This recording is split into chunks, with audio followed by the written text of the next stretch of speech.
National testing agency June 4వ తేదీన NEET UG 2024 ఫలితాలను ప్రకటించింది. ఈ ఫలితాల్లో దాదాపు 67 మంది విద్యార్థులకు టాప్ ర్యాంక్ వచ్చింది.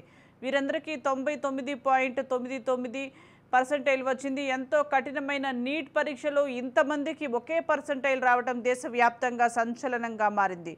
దీంతో నీట్ యూజీ 2024 పరీక్షలో అవకతవకలు జరిగినట్లు ఆరోపణలు వెల్లువెత్తాయి.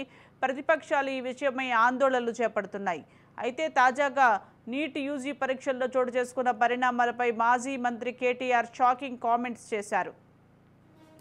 కేంద్ర ప్రభుత్వానికి కేటీఆర్ ఈరోజు బహిరంగ లేఖ రాశారు. నీట్ యూజీ ఎగ్జామ్ వ్యవహారంలో కేంద్రం తీరుపై కేటీఆర్ మండిపడ్డారు. లక్షలాది మంది విద్యార్థుల భవిష్యత్తు ప్రమాదంలో పడినా కేంద్రం పట్టించుకోవడం లేదని విమర్శించారు. ఓవైపు గ్రేస్ మార్కుల గందరగోళం, మరోవైపు పేపర్ లీకేజీల వ్యవహారంతో తల్లిదండ్రులు ఆందోళన చెందుతున్నారని అన్నారు. పరీక్షపై చర్చ నిర్వహించే ప్రధానమంత్రి నరేంద్ర మోదీ కేంద్ర మంత్రులు నీటి వ్యవహారంపై స్పందించాలని డిమాండ్ చేశారు. మొత్తం వ్యవహారంలో సమగ్ర విచారణ చేపట్టాలని, వెంటనే బాధ్యులను శిక్షించాలని కోరారు. కష్టపడి చదివిన విద్యార్థులకు నష్టం జరగకుండా చూడాలని కేటీఆర్ డిమాండ్ చేశారు.